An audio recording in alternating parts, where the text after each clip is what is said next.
একজন ভাই প্রশ্ন করেছেন যে নামাজি ব্যক্তি কতটুকু সামনে দিয়ে হাঁটা যাবে। এটা আমাদের প্রায় আমরা এই পরিস্থিতির মুখোমুখি হই যে নামাজি ব্যক্তির সামনে দিয়ে হাঁটা যাবে কিনা। এক্ষেত্রে উত্তর হচ্ছে, জামাত চলাকালীন সময়ে ইমাম সাহেবের সামনে যদি সূত্রা থাকে, ব্যারিয়ার থাকে, তাহলে মুসল্লিদের সামনে দিয়ে হাঁটা চলা করতে সমস্যা নেই, প্রয়োজনে। কারণ সূত্রাতুল ইমামই সূত্রাতুল মুসল্লি, ইমামের সূত্রাতেই মুসল্লিদের সূত্রা হয়ে যায়। এবং সাহাবারা এমনও ঘটেছে যে জামাত চলাকালীন সময়ে কাতারের মাঝখান দিয়ে এসে ফাঁকা জায়গায় দাঁড়িয়েছেন, তো রাসূল সাল্লাল্লাহু আলাইহি ওয়াসাল্লাম কিছু বলেননি, অন্যান্য সাহাবারও বিরোধিতা করেননি, এটা জায়েজ আছে। কিন্তু আপনি যখন একাকী সালাত আদায় করবেন তখন আপনার সামনে দিয়ে কেউ ক্রস করতে পারবে না। এবং এটি এত বড় গুনাহের কাজ, কারণ বান্দা যখন সালাত পড়ে ইউনাজি রব্বাহ, সে তার রবের সাথে গোপন আলাপ করে, কথা বলে, যদিও অনেকে আমরা এটা ফিল করি না। তো সেই সময় আপনি মাঝখান দিয়ে যাবেন, এটা মোটেও কাম্য না। এবং আল্লাহ রাসূল সাল্লাল্লাহু আলাইহি ওয়াসাল্লাম বলেছেন, লাউ ইয়ালামিল মারু বাইনা ইয়াদাইল মুসাল্লি মা আলাইহি মিনাল ইসম। সালাত আদায়কারী ব্যক্তির সামনে দিয়ে যে ক্রস করে, তার সামনে দিয়ে যে হেঁটে যায়, সে যদি জানতো যে এই হেঁটে যাওয়াতে, ক্রস করাতে তার কি পরিমাণে পাপ হয়েছে, তাহলে সেখানে সে 40 দিন কিংবা 40 সপ্তাহ কিংবা 40 বছর দাঁড়িয়ে থাকাটাকেও শ্রেষ্ঠ মনে করত। সে সেখানে দাঁড়িয়ে ওয়েট করত, সে সালাত আদায়কারী ব্যক্তির সামনে দিয়ে ক্রস করে যেত না।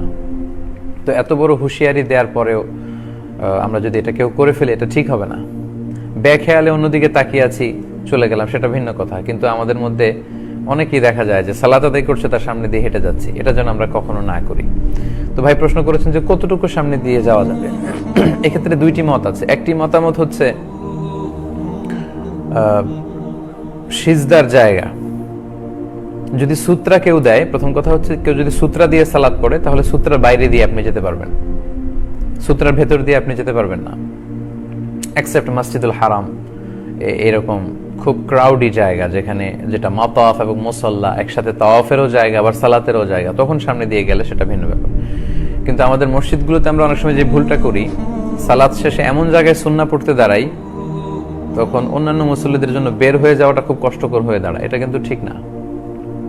আপনাকে এমন জায়গায় দাঁড়াতে হবে, সালাত শেষে সাহাবারা মসজিদে নববীর যে উস্তুয়ানা পিলারগুলো আছে, ওগুলো খুঁজে খুঁজে সবাই দাঁড়িয়ে যেতেন সালাত পড়ার জন্য। তো আমরা ওই জন্য এরকম এমন জায়গায় দাঁড়াই যাতে অন্যদের ক্রস করতে, হেঁটে যেতে সমস্যা না হয়।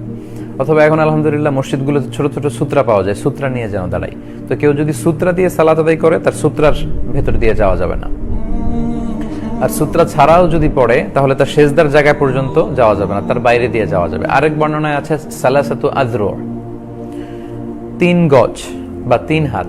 আপনি যেখানে মুসল্লায় সালাত আদায় করতে দাঁড়ালেন, 3 হাত হিসেব করে তার বাইরে দিয়ে যেতে হবে, এর ভেতর দিয়ে আপনি যেতে পারবেন না।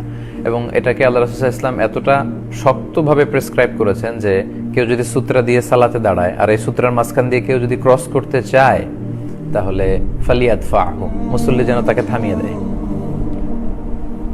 আপনি সালাত পড়ছেন, সূত্রা দিয়ে কেউ যাচ্ছে, আপনি তাকে থামিয়ে দিবেন। আল্লাহ রাসূল সাল্লাল্লাহু আলাইহি ওয়াসাল্লাম এটা রেকমেন্ড করেছেন, এতে সালাত নষ্ট হবে না।